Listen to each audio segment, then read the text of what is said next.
Ngayon lang talaga ako nakapagluto ng ganito sa tanang buhay ko. At muntikan ko na rin talaga itong pagsisihan, B. Grabing effort kasi pala talagang ilalaan mo dito. Tapos, it's so gross. My goodness. Ano nga ba ito?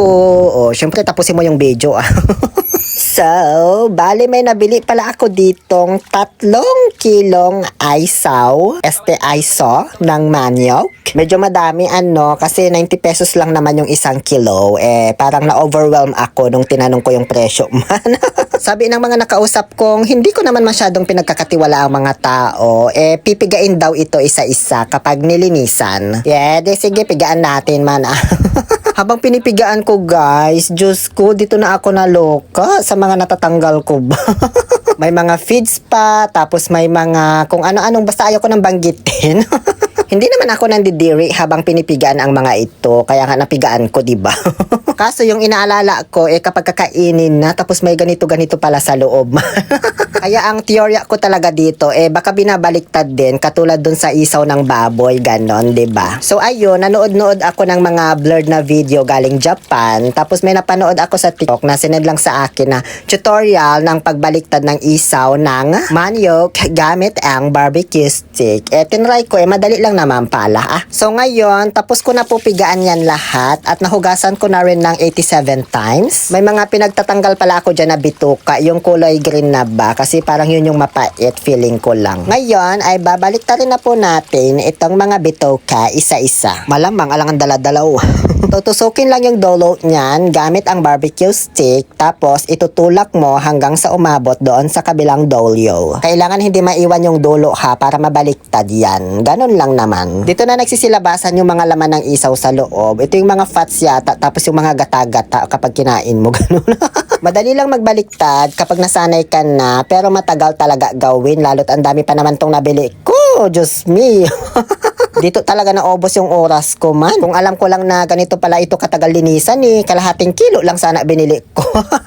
Pero alam nyo, sabi nila, tubong lugaw ka din talaga dito pag nagbenta ka ng isaw. Kaso dapat matyaga ka lang talaga maglinis. Hindi ko pala ito natapos baliktarin lahat kasi may pinuntahan pa akong birthday special. Kaya pinasuyo ko na lang sa hipag ko.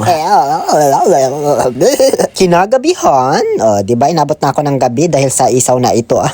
Pakukuluan na natin ngayon ang mga isotopes na ito bago tuhog-tuhogin. Dito ko na rin pala ito titimplahan para magkalasa. Ayan lahat ng mga condiments na gagamitin ko. So tara na, ilapit mo na ang camera dahil sisimulan na ang pagpapakulo sa isaw na isang planggana.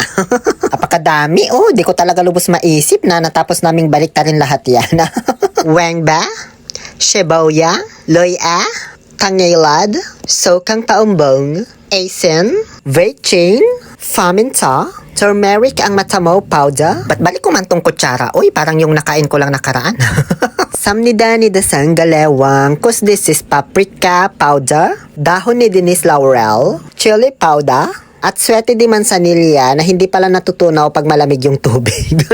So, dinirect ko na lang na nilagay dyan kasi hahanguin din naman natin yung isaw, diba? And last but not the least, water cirrhosis. So, ganun lang kakonti yung mga sangkap na nilagay ko. Sobrang dali lang, diba? Huwag niyong gayahin, ha? Sinipag lang kasi akong ilagay yung mga spices ko kasi di man nagagamit. Nung malapit ng maluto, syempre binuksan ko at dito na ako nagulat. Ganun pala magulat. Ano? Nagulat ako kasi kapit-kapit yung kinalabasan ng mga isaw ko, bing. Ganyan siya, wala man lang kalaman-laman sa loob. Parang hindi tuloy nakakatakam kainin. May isang nakalusot na hindi nabaliktad at ganyan yung itsura niya, diba? Busog na busog. Parang ang sarap ihawin, ganyan yung gusto ko, bi. Yung may laman-laman sa loob tapos pumuputok-putok habang iniihaw. Yun yung malinamnam na parang may gata-gata habang ninunguya mo, diba? Kaso, mali man yung kinalabasan nitong isaw ko. Nagmukhang malnourished ba? Hindi ko alam kung mali ba na binaliktad ko pa ito. Kailangan ba pigaan lang? Or after baliktarin, kailangan ibalik ulit, which is super matrabaho ba? Baka abutin ako ng 10 days kasi pag ganun ginawa ko man. Pero okay na to, inagsaw ko na kasi wala naman na akong magagawa, alam mo na. Batadan, batadan. Kinabukasan, ayun, sobrang sakit ng lalamunan ko, be. Kaya nagmumug muna ako ng mainit na tubig na may asin. So, nakapagtuhog na pala ako kagabi, di ko lang pinakita sa inyo. Pero hindi ko natapos ha, kaya ngayon itutuloy ko na kung ano ang aking nasimulan. Dahil nga sa naging kapit-kapit itong mga isaw natin, medyo nahirapan akong tuhugin. Tapos ang hirap punuin yung isang stick, maksaya ng isaw ba? Manipis man kasi yung kinalabasan na. Pero okay na yan at nangyari na. Wala tayong magagawa, alam mo na. Kinahapunan, dumating na yung mga kabataan na kakain ng isaw ko. Mga strong na kabataan yan sila ha, hindi weak. Isinakay na pala nila dito sa garong itong malaking ihawan na nabili ko online. Nasa comment yung link. Dahil sa bukirin po kami mag-iihaw-ihaw. Yes. Nakita kasi nila yung post ko na nagluto kami sa bukid kaya gusto rin daw nila i-try. Before 4 PM, lumarga na kami patungo doon sa bukirin ng mga Argente kasi mahirap na gabihin doon at wala mang ilaw. Nakisakay lang pala ako kay Lester kasi wala na akong motor napamigay ko na. Charot ay. Andito na pala kami. Ang dami kong kuda. Di ko na malayan. O syempre, una namin gagawin dito, magpapabaga. Kasi ito yung pinakamatagal sa pag-iihaw ba. Ay, ang galing naman ni Lester. Nilagyan niya ng oil para mabilis daw magbaga. Kasi wala kaming gasoline. Diba? Ganyan ka-diskarte ang mga kabataan ngayon. Yung isang kabataan naman, siya na nag-marinate nitong liempo. Kabataan pa ba? Ito si Jomar. Parang mukhang kaibaan naman. Charot, teka lang. Halika nga dito, Doms. Panay cellphone ka dyan. Balatan mo tong mga hotdog kasi may plastic pa dyan. Di pa natatanggal. Inuna pala naming ihawin itong mga puting mais tsaka liempo. Kasi kapag inuna namin ihawin yung isaw, bukod sa mabilis kasi maluto yun, mabilis din damputin kapag luto na. Baka mamaya di pa kami nag-start kumain, ubos na. Parang ito rin, inuna nang hiniwa yung mangga. Di syempre, dadampot na ako kahit di pa tapos, kaya mayat maya, ubos na yan. Medyo nasunog pala namin yung mga mais, talong at liempo. Alam nyo kung bakit? Yung mga naatasan kasing mag-ihaw niyan, ayun, inuna mag-pictorial dito sa bukid. Ayan, diba? Buti na lang talaga andito si Trio at si Kuya Dash.